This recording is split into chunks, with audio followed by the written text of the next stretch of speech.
Pusat Pelaporan dan Analisis Transaksi Keuangan atau PPATK menemukan adanya indikasi dana kampanye pemilu 2024 yang berasal dari sumber ilegal. Kemana aliran dana triliunan ini mengalir? Kami akan minta tanggapan ke sejumlah tim ses paslon peserta Pilpres 2024 serta menganalisanya bersama dengan para narasumber yang sudah bergabung melalui luar studio. Pertama adalah Jubir TPN Ganjar Mahfud Ciko Hakim, kemudian adalah Ketua DPP PSI Dedek Prayudi, serta peneliti Perludem Heroik M. Pratama. Selamat malam. Assalamualaikum Mas-mas, sehat semuanya? Waalaikumsalam, alhamdulillah masih sehat dan waras. Alhamdulillah sehat dan waras begitu. Oke, tapi sebelum saya menanyakan ke para narasumber, kita dengarkan statement dari PPATK berikut ini. Menerimanya itu para pihak yang terkait dengan kontestasi pemilu yang ada sekarang ini ya. Dan itu memang jumlahnya cukup besar ya, peningkatannya itu bisa lebih dari 100% dan nilainya itu nilainya itu mencapai 1 triliun lebih dari tindak pidana antara lain ya, illegal mining, kejahatan di bidang kehutanan, korupsi, dan lain-lain seperti itu, Mas. Oke, ini menarik. Sumber-sumber ilegal begitu, tapi tidak secara spesifik. Hingga hari ini paling tidak kami media tidak menemukan siapa yang sebenarnya dimaksud oleh PPATK. Saya akan ke Mas Uki dan juga Bang Ciko begitu. Jadi artinya masing-masing tim paslon ini merasa tertuduhkah dengan tidak spesifiknya statement ini? Mas Uki terlebih dahulu. Enggak juga ya, enggak juga. Jadi justru kami mendorong ya, apabila ini memang sebuah pelanggaran hukum, ya supaya ditindak ya, secara hukum, maka harus jelas ya sumbernya itu dari mana, kemudian mengalir kepada siapa. Juga kan ini harus jelas konteksnya ini adalah pilpres ya, atau memang adalah pemenangan caleg-caleg tertentu. Gitu. Ini juga semuanya harus jelas. Kalau memang ini konteksnya hukum, maka diselesaikan secara hukum. Apabila ini konteksnya adalah pelanggaran pemilu, maka Bawaslu ya harus turun tangan. Apabila ini permasalahannya adalah korupsi, maka KPK atau kejaksaan atau kepolisian harus turun tangan. Jadi saya dari PSI juga teman-teman di TKN ya menginginkan supaya kasus ini dibuka sejelas-jelasnya, seterang-terangnya dalam waktu yang sesingkat-singkatnya, supaya ini tidak mempengaruhi persepsi publik, itu tidak menjadi liar. Mas Uki, jadi kalau menurut Anda ini mempengaruhi persepsi publik, akhirnya berarti merugikan dong ya kepada paling tidak semua paslon, semua partai akhirnya merasa saling tuding begitu, Mas Uki?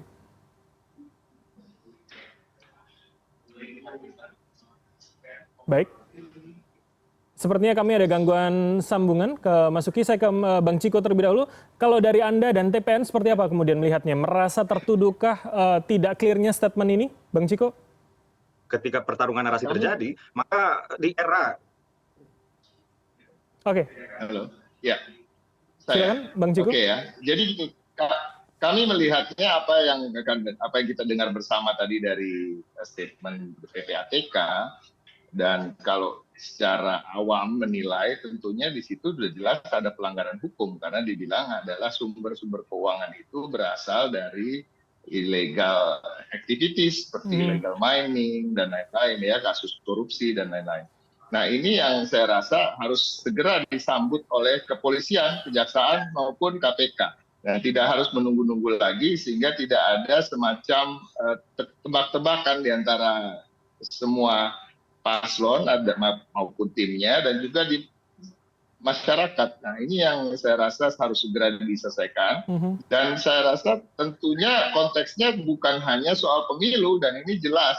Ini ada ranah polisi, ada ranah kejaksaan, dan ranah KPK dan aparat hukum lainnya, dan juga pemilu tentunya Bawaslu dan KPU. Jadi ini semua terkait, dan harapan kami adalah diselesaikan. Karena saya rasa gini, gampang aja kok kita cari sumbernya siapa, terus ujungnya kemana itu uang, mampirnya di mana aja. Nah, semuanya akan kena pasal pencucian uang dan korupsi. Bang Ciko, artinya ini harus segera diselesaikan. Artinya kalau menurut Anda mudah saja, jelas saja, seharusnya bisa langsung menunjuk begitu ya, atau kemudian membuka kasus ini. Mengapa kemudian ini tidak disebut secara clear begitu? Ataukah ini hanya warning kepada keseluruhan, atau menurut Anda bersifat politis menembak salah satu pihak begitu, Bang Ciko?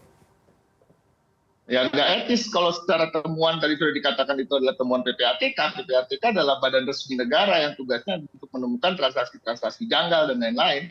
Nah ini nggak etis kalau hanya untuk memancing reaksi. Artinya selama ini masyarakat akan menilai bahwa banyak sekali temuan yang tidak ditelusuri lebih jauh dan diselesaikan under the table gitu, tidak diselesaikan secara hukum, atau memang hanya tugasnya untuk menciptakan rumors, kan nggak lucu ya PPATK sebagai lembaga seperti itu. Nah ini yang saya rasa harus cepat diselesaikan, dan ini adalah menjadi beban pemerintahan yang sekarang kalau memang sebuah institusi yang berada di bawah kepemimpinan secara keseluruhan pemerintahan Presiden Jokowi ini tidak melakukan penegakan hukum setegak-tegaknya. Dan kami juga ingin menyatakan bahwa jangan sampai ini hanya menyasar salah satu paslon atau caleg A, caleg B, caleg C tadi yang disampaikan oleh Uki, bisa juga ini ke caleg bukan ke paslon capres maupun cawapres. Nah saya rasa ini yang sifat-sifat yang tebang pilih ini yang juga harus kita clearkan. Baik. Bahwa ini juga harus berhenti di sini. Oke, Bang Ciko, sebelum saya ke Mas Heroik, saya kembali ke Mas Uki. Jadi ini kalau disebut jangan-jangan nanti menjalar ke kepercayaan kepada pemerintah, apalagi Pak Jokowi ada di kubu Anda begitu? Mas Uki? Oke, kami sedang memperbaiki sambungan ke Mas Uki, kalau gitu kami ke Mas Heroik. Jadi Anda melihatnya seperti apa kemudian Mas Heroik? Tidak clear statementnya, apakah ini kemudian hanya menebar rumor atau kemudian memang hanya warning untuk semuanya begitu, Mas Heroik? Iya, pertama kalau kita lihat dari konstruksi hukum Undang-Undang Pemilu kita nomor 7 tahun 2017, setiap peserta pemilu, baik pasangan calon presiden, wakil presiden, calon legislatif termasuk di pemilihan kepala daerah, itu dilarang menerima sumbangan satu dari pihak asing. Kedua, penyumbang yang tidak jelas identitasnya. Yang ketiga adalah hasil tindak pidana yang telah terbukti berdasarkan putusan pengadilan yang telah memperoleh kekuatan hukum tetap. Yang keempat adalah pemerintah daerah dan juga badan usaha milik negara gitu ya, termasuk juga badan usaha milik desa. Kelima hal ini yang memang harus tercermin di dalam laporan dana kampanye. Nah, seperti kita ketahui, dalam setiap pemilu itu, peserta pemilu, baik paslon ataupun partai politik di pemilu legislatif itu diwajibkan untuk melaporkan dana kampanyenya. Gitu ya.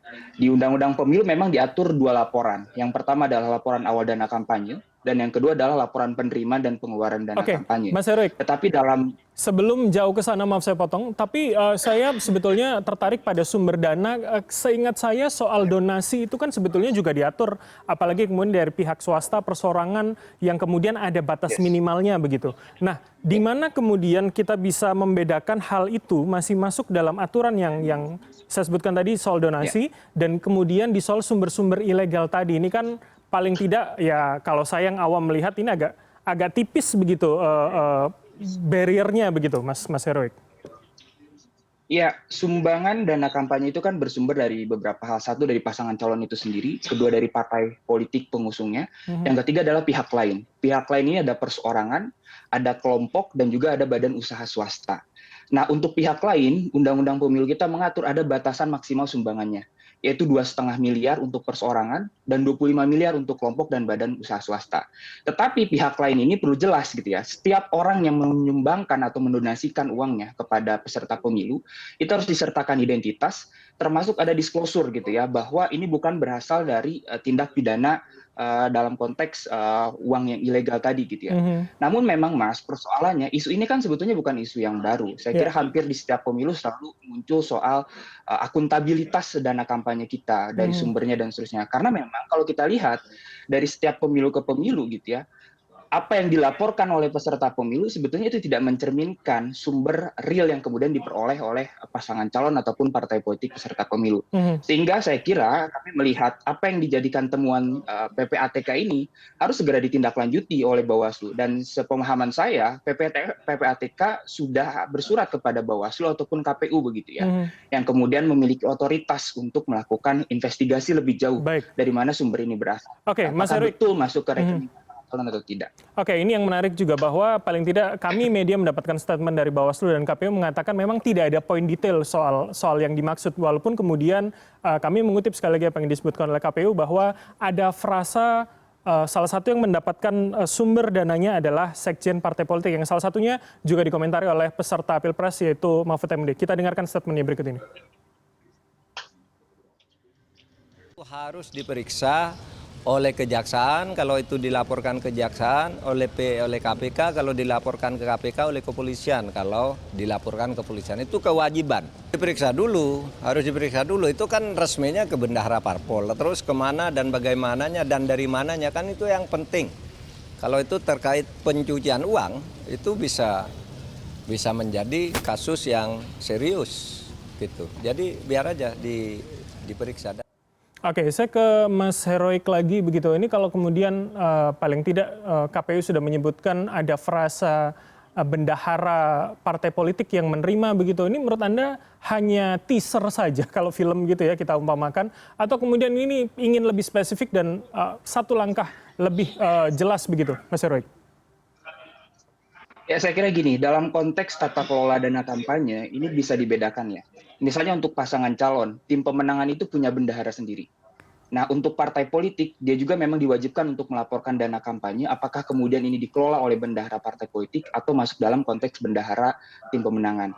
Apa yang disampaikan tadi, saya kira perlu di-clearkan terlebih dahulu gitu ya. Apakah betul memang PPATK menemukan aliran itu masuk ke dalam bendahara partai politik. Nah, itu yang pertama saya kira perlu di-clearkan terlebih dahulu.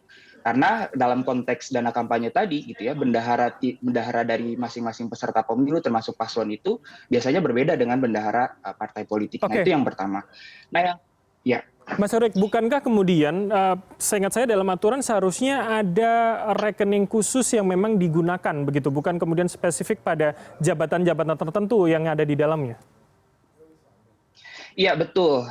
Jadi gini, di Undang-Undang Pemilu kita disebutkan, misalnya untuk pemilu presiden ya, pasangan calon presiden, setelah 14 hari ditetapkan sebagai pasangan calon presiden, dia harus melaporkan laporan awal dana kampanye sekaligus rekening dana kampanyenya. Nah, begitu pula dengan partai politik. Nah, persoalannya dalam konteks dana kampanye biasanya aliran dana itu tidak masuk langsung ke rekening dana dana khusus untuk dana kampanye ini. Bisa jadi misalnya sumbangan dari pihak lain itu masuk ke dalam rekening-rekening relawan dan seterusnya begitu ya, yang kemudian untuk kerja-kerja pemenangan. Nah, jadi kami melihat rekening dana kampanye ini sebetulnya hanya formalitas untuk pelaporan saja di dalam ketika memenuhi karena sebetulnya transaksinya bisa jadi di luar dari itu, seperti itu. Kalau formalitas artinya celahnya ada di situ berarti ya, Mas Heroik ya? Ya, maka dari itu apa yang disampaikan tadi menjadi perlu di-clearkan terlebih dahulu nih PPATK temuannya kemana, dan itu Bawaslu yang punya otoritas itu harus menindaklanjuti dari temuan PPATK ini. Oke, saya ke Mas Uki, sudah tersambung lagi Mas Uki? Ya. Baik, Mas Uki, tanggapan Anda seperti apa? Ini kemudian spesifik bendahara partai politik begitu disebutkan rekening pribadi, bukan rekening khusus untuk memang dana kampanye, Mas Uki? Ya, kalau misalnya ini memang adalah sebuah kasus yang memang harus diselesaikan secara hukum, kami mendukung sepenuh hati ya bahwa ini harus diusut secara tuntas. Dari hulunya siapa yang memberikan, kasusnya apa dia, apakah illegal mining, apakah korupsi, apakah dan lain-lain ya. Nah, lalu penerimanya ini siapa? Tadi sempat terpotong ya ketika saya akan mengatakan bahwa kalau ini tidak diusut secara tuntas, tas-tas ya, ini bakalan menjadi isu liar ya, yang masuk ke dalam narasi-narasi politik. Nah, inilah yang akan merusak pesta demokrasi kita gitu. Bukannya kita malah beradu gagasan ya, menjalankan politik riang gembira, nanti malah terjadi saling tuduh. Jadi kami mendukung aparat yang dalam hal ini dikoordinasikan oleh Menko Polhukam, Prof. Mahfud MD ya, untuk segera menyelesaikan kasus ini secepat-cepatnya. Kurang lebih begitu dari saya, Mas. Baik. Ini kemudian ya saling tuduh dan saling curiga ini sepertinya sudah mulai tercium. Tapi usai jeda kita akan bahas lebih dalam, termasuk tadi saya tertarik kepada statement Mas Heroik mengatakan ini sebenarnya bukan barang baru, setiap pemilu sudah akan muncul, dan kita akan bahas lebih dalam kenapa kemudian ini seakan 5 tahunan dan tidak terselesaikan. Tapi kami akan jeda sejenak, tetaplah bersama kami di Pilihan Indonesia.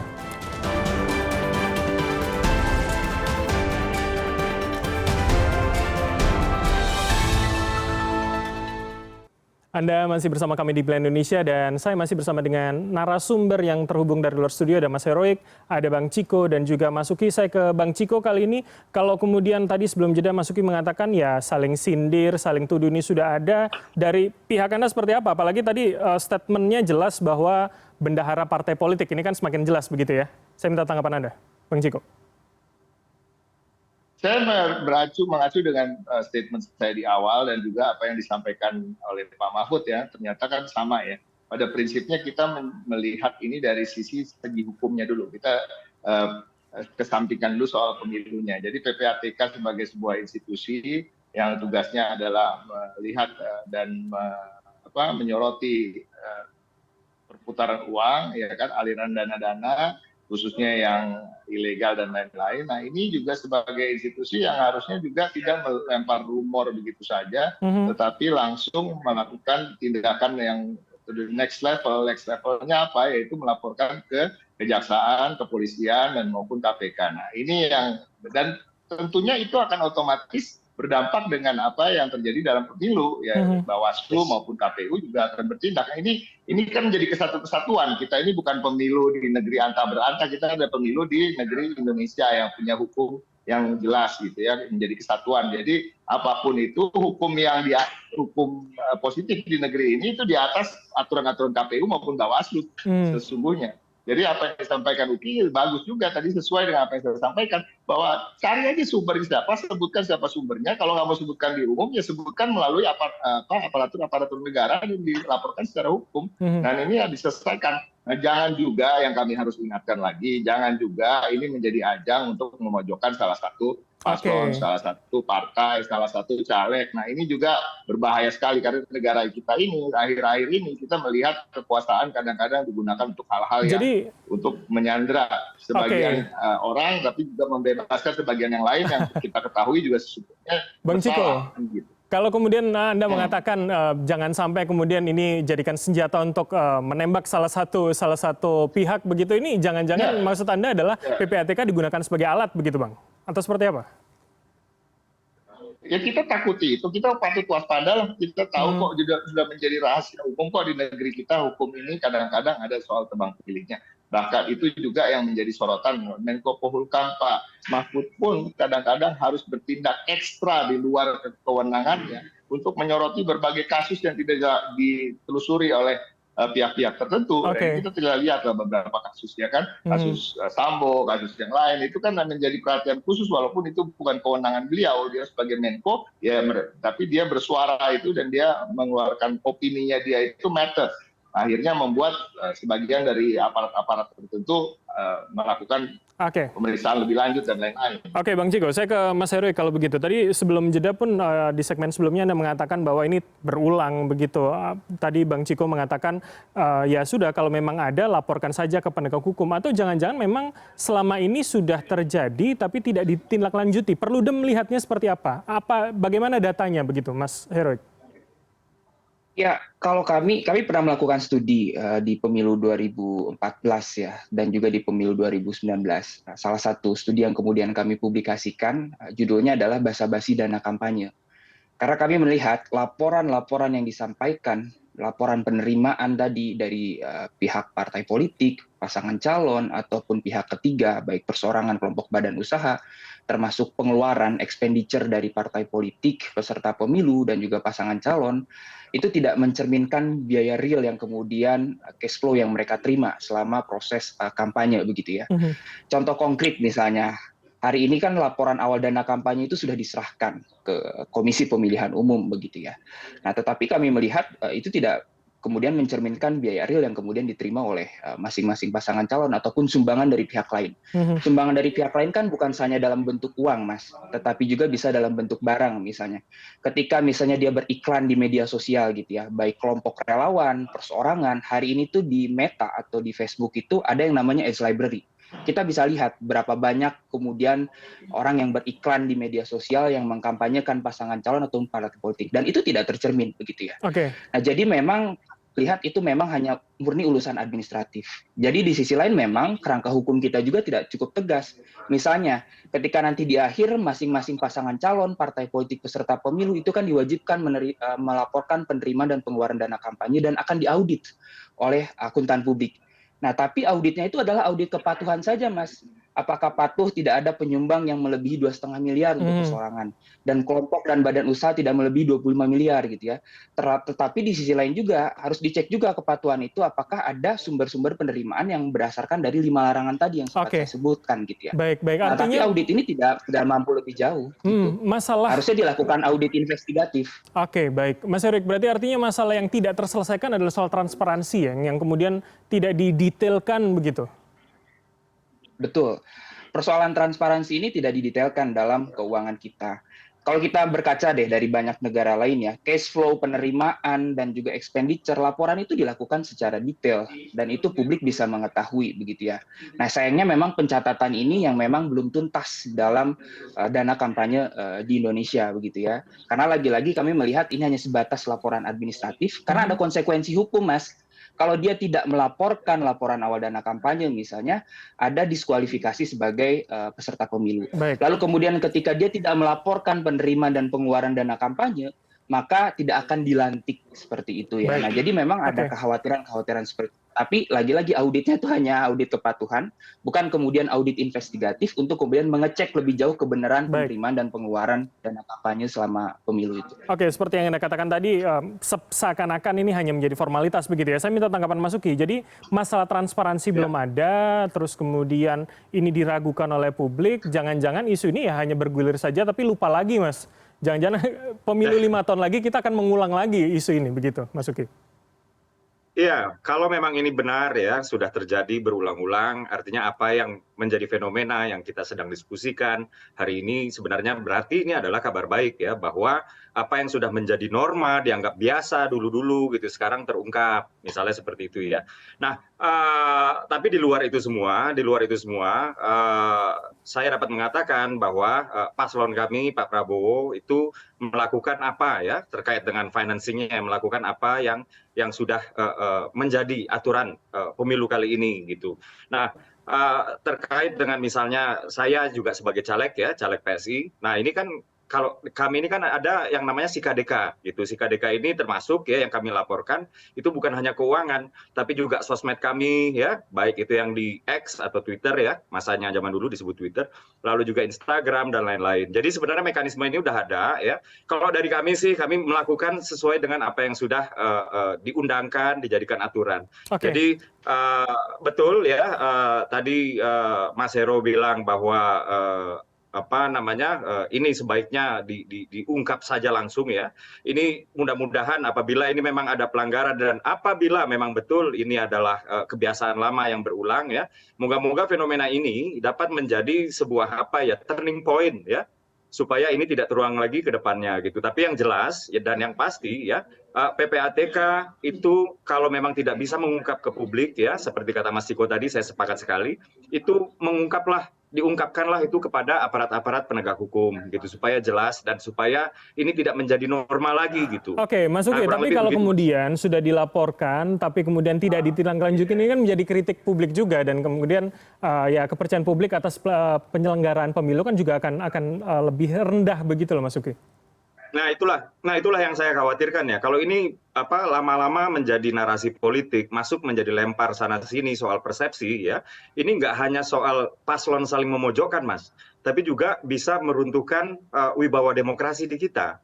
Artinya akan banyak nanti ya anak-anak muda kita yang kehilangan kepercayaan soal pemilu ini gitu, dan akhirnya memilih golput ya, apalagi dilihatnya paslon, partai, caleg ini saling lempar-lemparan gitu, dan mereka pasti berpikir bahwa mereka ini ribut-ribut ya, paslon, caleg dan lain-lain ini ribut-ribut bukan buat kami tapi buat dirinya sendiri. Nah, ini bisa meningkatkan golput ya, dan ketika golput itu meningkat ya, wibawa pemilu runtuh, wibawa demokrasi runtuh, ini berbahaya. Jadi kami minta untuk segera diusut secara tuntas. Mas Uki, saya ke Bang Ciko kalau begitu. Terakhir Bang Ciko, jadi artinya bola panasnya harusnya diselesaikan di siapa? Apakah kemudian PPATK secara clear melaporkan sudah, tapi kemudian ya kita tunggu saja kasus hukumnya akan berjalan seperti apa begitu, karena ya ini kan pengulangan dari pemilu-pemilu sebelumnya, Bang Ciko.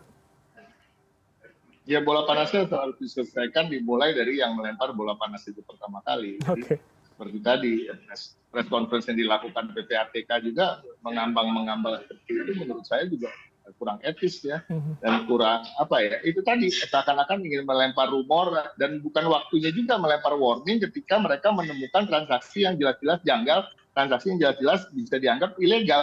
Jadi aneh kalau seolah sebuah badan institusi negara melakukan hal-hal seperti itu. Tapi kalau kemudian Bang Ciko, oke, kalau kemudian pola itu dilakukan untuk kemudian meningkatkan aware publik begitu, ini kan apalagi misalkan Pak Mahfud dulu kan banyak melakukan hal tersebut, misalkan di kasus Sambo dan beberapa kasus lainnya.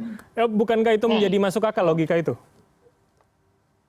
Saya gini, meningkatkan awareness publik saya setuju. Tetapi PPATK itu mempunyai posisi di mana dia bisa menindaklanjuti pertemuan-temuannya dia dengan melaporkan ini ke pihak berwajib. Gitu. Nah ini berbeda dengan apa yang dilakukan oleh Prof. Mahfud tadi yang disampaikan. Karena memang porsinya Menteri Koordinator adalah bukan teknis. Nantinya mengkoordinasikan. Jadi apa yang dia omongkan meningkatkan awareness publik itu juga sekalian meningkatkan awareness daripada aparat-aparat di bawahnya dia, di bawah departemen-departemen, kementerian-kementerian yang bersifat teknis atau kepolisian yang bersifat teknis kerjanya untuk mawas diri. Oh iya, gue mesti kerja nih, gitu. Oke, sendiri. Iya, ini beda dengan PPATK. PPATK bukan dari porsi itu, dia porsi eksekutor juga, dia bisa melakukan laporan-laporan itu. Oke, menurut Anda tidak seharusnya ini kemudian dilempar ke publik begitu ya? Oke, saya ke Mas Heroik terakhir. Boleh dilempar, tapi juga ditindaklanjuti dengan tindakan-tindakan yang real. Oke, Mas Heroik, terakhir dari Anda, ini mampukah kemudian bisa tereksekusi dengan baik sesuai dengan apa yang kita bahas? Jangan-jangan ya nanti akan berulang lagi begitu. Ini akan dilupakan dengan masalah-masalah dan isu lainnya, Mas Heroik. Ya, pertama kalau kita berkaca dari pengalaman sebelumnya ya, ketika PPATK tadi yang disampaikan Mas Ciko mengungkapkan sesuatu gitu ya, pasti dia punya fakta dan datanya gitu ya. Nah, artinya fakta dan data ini yang kemudian harus ditindaklanjuti. Nah, dalam hal ini seperti saya sepakat dengan dua pembicara lainnya, Mas Ciko maupun Mas Uki begitu ya. Ini harus segera ditindaklanjuti ke penegakan hukum kita, baik ke kejaksaan, kepolisian dalam konteks pemilu, artinya Bawaslu punya wewenang di sana dan diselesaikan gitu ya dalam konteks tindak pidananya dan juga dalam konteks penegakan hukum pemilunya seperti itu. Nah, jadi saya kira PPATK ketika mengungkapkan hal tersebut, saya yakin punya fakta dan data. Nah, artinya tinggal sejauh mana ini bisa ditindaklanjuti secara cepat, begitu ya, sesuai dengan ketentuan hukum yang berlaku, termasuk juga sesuai dengan penegakan hukum pemilu yang ada. Karena ini punya konsekuensi loh, gitu loh. Ketika dalam tata kelola dana kampanye ada yang tidak sesuai dengan ketentuan peraturan yang ada, misalnya memperoleh sumbangan dari dana-dana ilegal, itu ada konsekuensi di dalamnya, di dalam ketentuan Undang-Undang 7 2017 kita, yang nanti kemudian diaudit dan nanti akan berkonsekuensi terhadap penegakan hukum pemilunya. Apakah bisa didiskualifikasi atau masuk ke dalam ranah dana selanjutnya.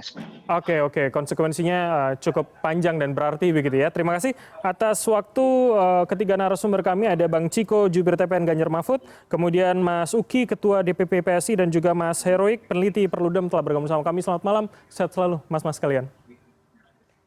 Malam.